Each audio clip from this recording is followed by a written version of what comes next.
Hello, I'm that Weems guy again here for First Person Safety, and tonight we have joining us once again, Eric Gilhouse. Hello, Eric. How are you doing tonight? Good, Lee. How are you? I am doing well, especially since this time I correctly pressed the record button. So, yeah, folks, you're getting take two. So we better be good because we've had a practice of this tonight. Thanks to Eric for his patience. Eric is currently engaged in what I consider to be a very daunting process. He is responsible for merging the what we consider a new technology, pistol-mounted optics, into history itself, into the modern technique of the pistol as formulated by Jeff Cooper and Gunsite, back in the 60s and 70s. And Eric's going to talk to us about that process. So, Eric, tell everybody about yourself real quick, and then we'll start talking about the process. Briefly, former military with deployments overseas, retired out of law enforcement in 2019 after a 29-year career as a patrol sergeant. Been teaching down at Gunsite since 2001. Been one of the range masters down there since about 2010, our lead instructors. And then 2019, right around the time I was getting ready to retire, I was asked to take on a couple of different projects, one of which we're talking about tonight, which is bringing pistol-mounted optics into the curriculum, the pistol curriculum down All right, I guess in the intro I mentioned the what we're considering to be a new technology of pistol-mounted optics, but it's really not new. there. No, I was. It's not new. I was shooting competitively in the early 90s against guys running pistols with optics, red dots mounted on the frames, coming up and over the slides. What's new-ish is smaller optics mounted on the slides, and newer is those being reliable enough for us to actually be able to use them in all conditions. I guess a better terminology would be the increased prevalence of the Yeah. carry optic model. Yes. All right, could you give our listeners, our viewers, a very quick rundown on the modern technique of the pistol? So the modern technique, as Jeff Cooper put it together, was composed of 5 parts. Originally, it was a Weaver stance. I'll come back to that in a second, right? 5 count presentation, or the process to get the pistol from the holster to on target. A flash sight picture, come back to that one too. Compressed surprise breaker, how you manipulated the trigger, and then the heavy duty semi-auto pistol. Originally, that was pretty much the 1911 and a couple 9mm because that was about all that was available at the time. It expanded into the full range of full-size guns, and then over the last several years, with the prevalence of CCWs, concealed carry, we've seen not only the mid-sized guns but the smaller guns coming into that, provided the shooter can work for a whole week with those, right? At least in the training side of things, and revolvers as well with their resurgence. Cool. So going back to the Weaver stance for a bit. There's the mythology out there that Gunsite's going to make you shoot a Weaver stance and we're going to make you shoot a 1911 if you come through the class. Neither of which are true. I don't know how they kind of continue to get propagated, but we're not going to make you do either. We'll show it to you. We'll demo it. Right? We have students all the time shooting some variant of the isosceles, some variant of the Weaver, or what works in between for them, as long as they can manage the recoil and run the pistol. Probably 2015 that one of the staff members wrote a pretty lengthy piece on the migration from the Weaver stance to a balanced universal fighting stance that was up on our website for quite a long time. I don't think it's there anymore, but it's not an issue. We just go off of a balanced fighting stance on it. The presentation of the pistol changes some with going to the red dots. So does the sight picture. So I'm not sure which one you want to hit on first, and we'll go from there. Let's talk about presentation first. So the presentation model that we teach, or the way we teach, is broken down into 5 steps. You establish your grip on the pistol. If there's any retention devices, you deal with those. That's grip. Next step is clear, raising the pistol up and out of the holster. From there, it's rotate, or moving the muzzle from a vertical orientation to an orientation in line with the target. That was the old click for when the 1911 was the predominant pistol. When the thumb safety would come off. Smack is when the hands meet up, and that's where things start to change. Previously, the hands would meet up, pistol would be extended towards the target, and it would climb or elevate on its own as that extension went on. With the dot, the pistol mounted optic guns, we found about 3 different ways to do it. One involves raising the back of the pistol up. For me, that's the slide plate cover about my mustache or upper lip, and then extending it out from there. So I'm picking up the dot sooner. Second one comes from Scott Jedlinski, where he chops his support hand into the gun and rolls into the grip as he extends the pistol onto target and it comes up. George Mandes, who's familiar to some folks, longtime Gunsite student, longtime student of several other folks.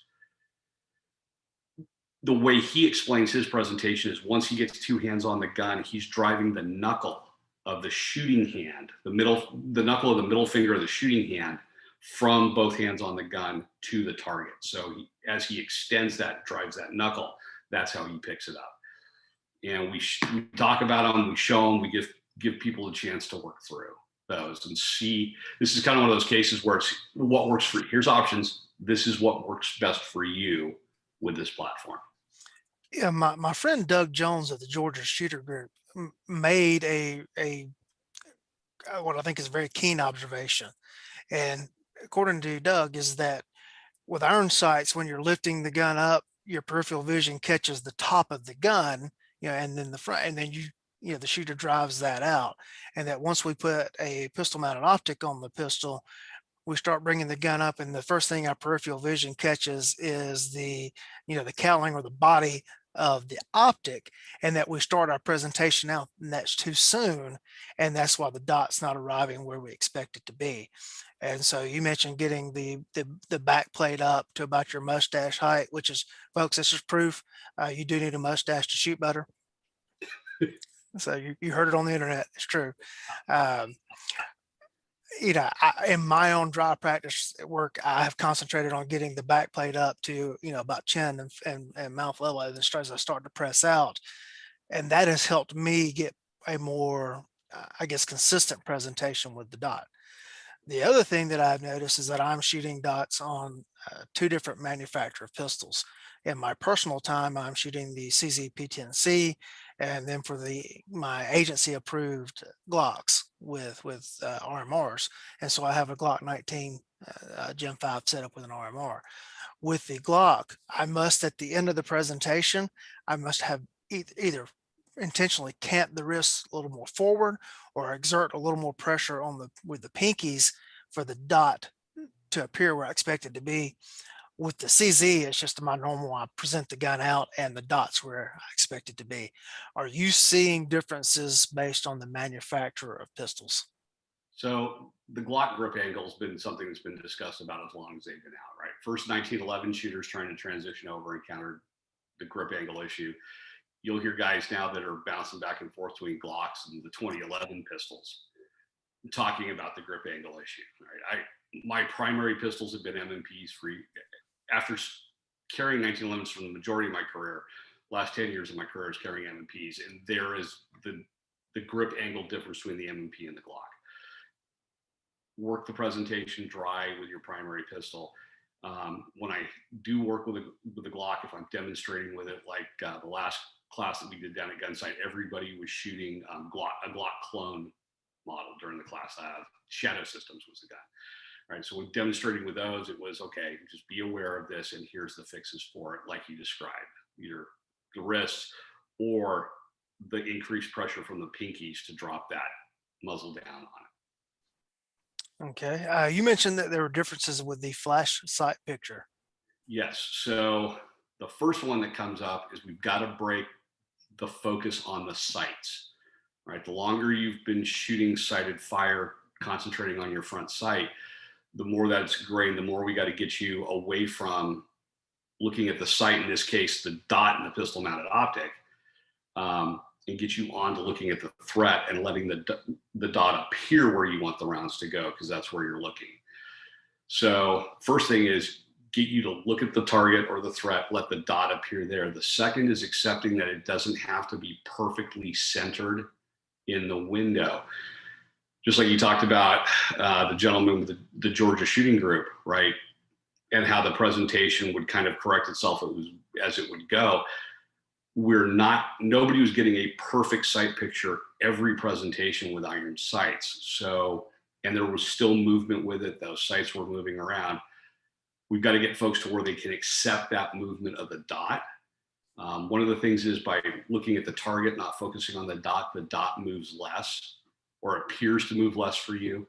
So we got to fix that part of it too. Once we can get there and get folks to where they're not looking at the dot and it doesn't have to be perfectly centered, we'll get the same effect as the flash sight picture of just the front sight post coming on to the target or the threat when they're presenting the pistol.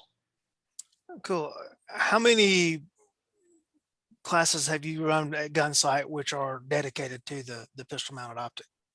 So I've run 3, well, actually 4. So we have 2 catalog calendar classes. We run a 250 is the general pistol class. That's the foundational class that we do. And then our 350 class is the intermediate pistol. We've run one of each of those open enrollment last summer. We turned around, ran a media event for Bushnell when they released their new pistol mounted optics right after the intermediate pistol class last summer. Ran all the gun riders that came out through a 3-day version of the class. We also had Casey Yasubio and Jesse Harrison on the range with us for that. We were bouncing back and forth. May of this year, I was back down at Gunsite. We ran the first kind of industry event.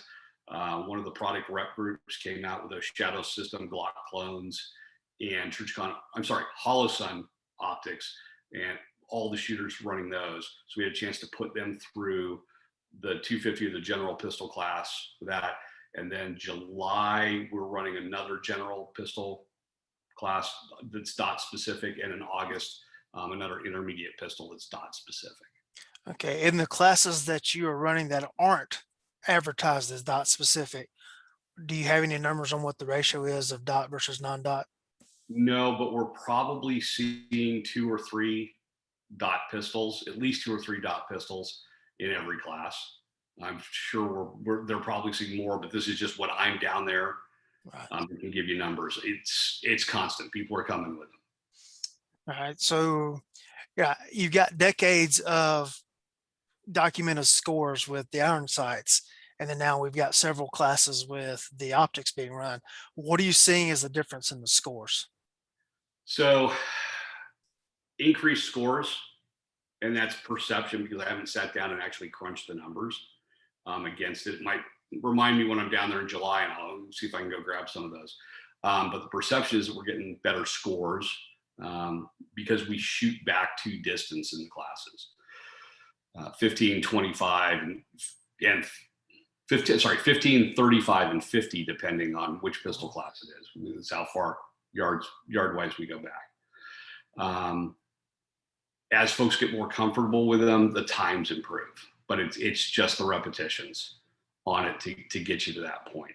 The sooner you start someone on the dot and they're shooting, the easier it is for them to progress with it and not have to break the habits where the focus is and trying to adjust it from there. Okay.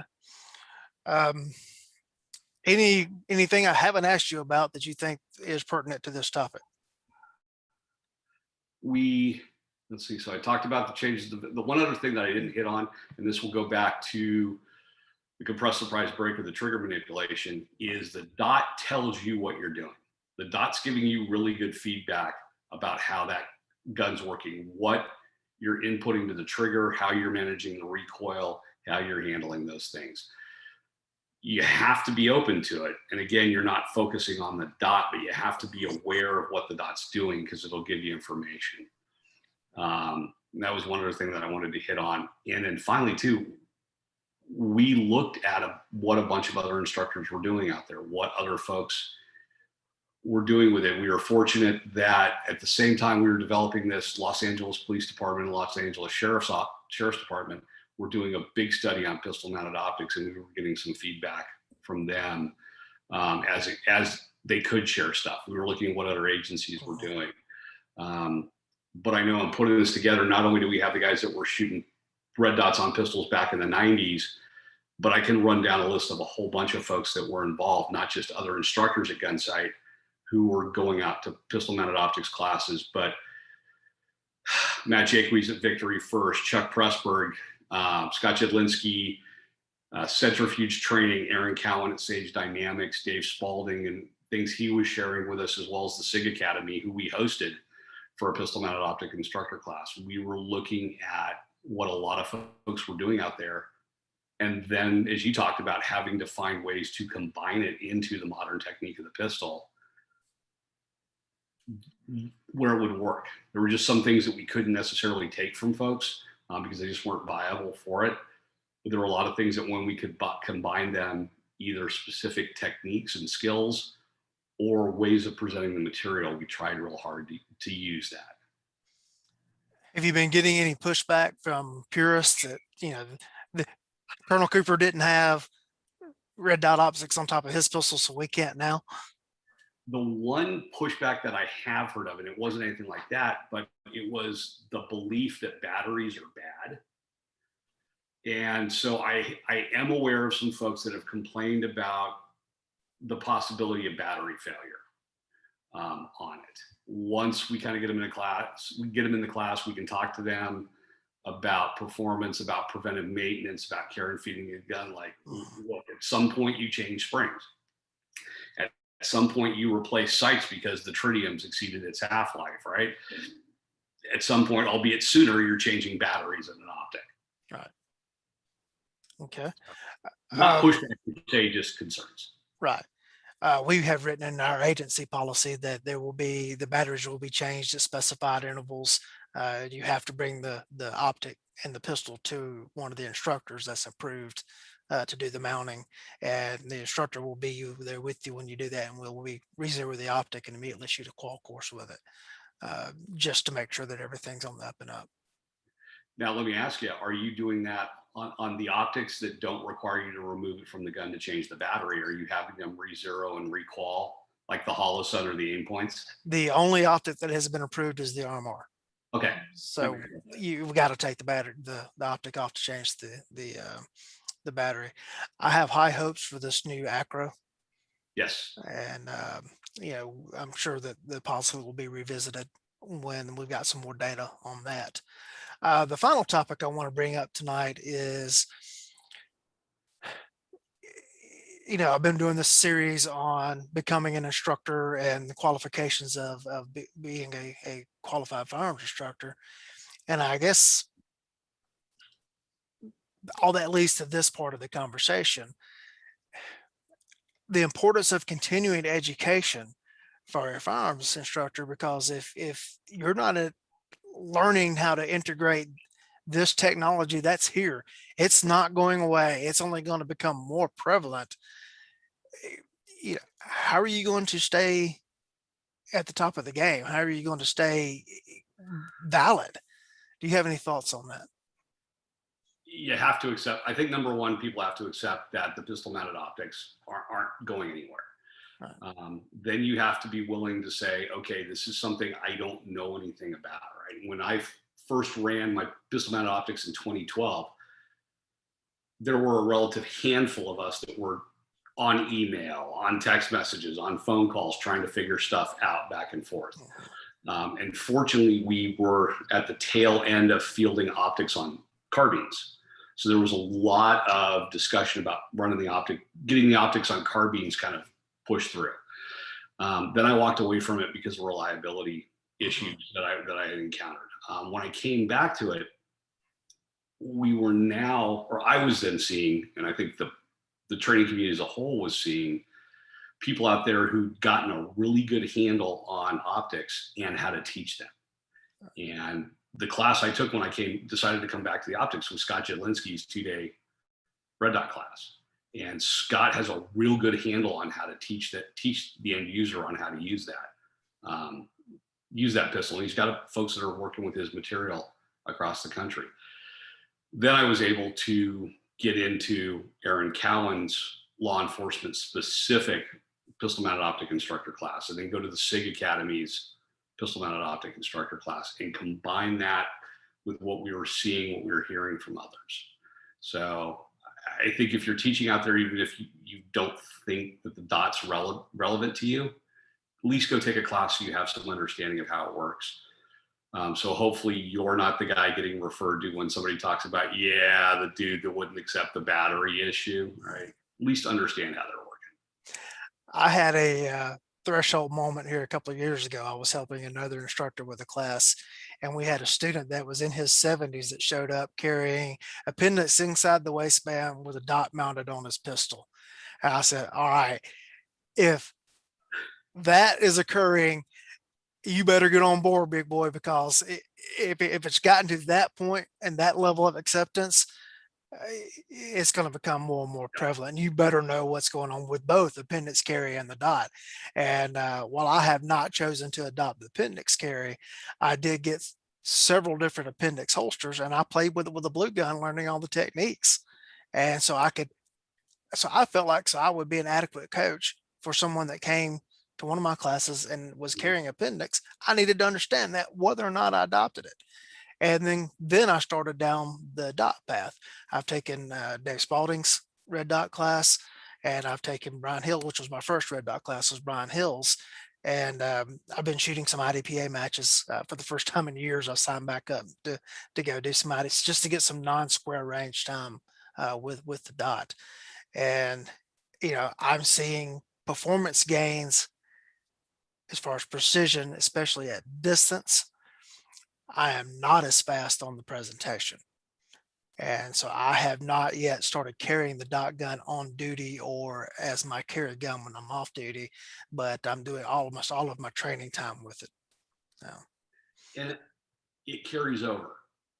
So one of the things I've gotten to be able to do now, which I couldn't for years, is I've been able to go to a softer focus on the front sight shooting irons. Yeah. I've got the sight picture. I'm still paying attention to the front sight. My visual attention's there, but it's not as hard as it was before. But that's from getting the presentation down and having a very good feel for where that is. I'm not going to say I'm perfect at it, right, but I'm getting it down. Well, I'm happy to say that the other day I shot a demo for the jail staff, and I did it iron sighted, and I shot 100 on the qual course, and I was like, yes, I can do this still with the old man style. Eric, any closing thoughts? Just a couple of things. The dots are here. Even if you choose not to work with it, if you're teaching or you're running an agency program, get some formal exposure to it out there. I did a class a few months ago with my training company for a statewide law enforcement agency up in New England. They don't think they're going to get the dots, but their firearms training unit wanted all their instructors to have some background, some experience with them. Second thing up, Gunsite's always a good trip, if nothing else for the historical. You don't have to take the 250 red dot class to take the 350 red dot class. If you've been through Gunsite and taken the 250, you can come take the 350, the red dot 350 class. Again, both those are coming up this year. I think they'll be on the calendar for as far as I can see out. Hopefully we'll get some more of them. All right. What classes do you have upcoming through Cougar Mountain Solutions? 2 weeks, no, week and a half from now, I'm teaching CCW's skills centric class. Good guy with a gun over in Dublin, California, that can be signed up for through defensive accuracy. And the only other thing I have on the calendar for Cougar Mountain right now is a week back to Connecticut, teaching at their police academy, both pistol mounted optics instructor and low light instructor classes. July, August, September, I'm back and forth between Northern California and Gunsite. So I just don't have anything in the next couple months on my company. All right, folks, take the time to look up Eric and see what kind of course offerings he's going to have. Keep following his web page and his Facebook page and his Instagram, and that is Cougar Mountain Solutions. Eric, I thank you for once again for your time to come on and do one of these interviews. And folks, this is like a phone conversation that happens between Eric and I at least once or twice a week as we deep dive into this kind of stuff. And so Eric, thank you for that. And as of right now, you are ahead of John Hearn 2-1 as to the most appearances. I should be ahead of John Hearn, at least 2-1. Thanks for having me. I appreciate it. There you go. And I have to mention that I beat John 3-2 at the reunion on Saturday, and he started it. He beat me on the first drill, and he made a point of pointing that out. I'm like, oh, well, it's on now. I didn't start this, but I'm going to finish it. So I had to include that here for John. So he better get back to me with a time for his next interview. All right. So thanks, and everybody, I'm that Weems guy for First Person Safety. Thank you for your time.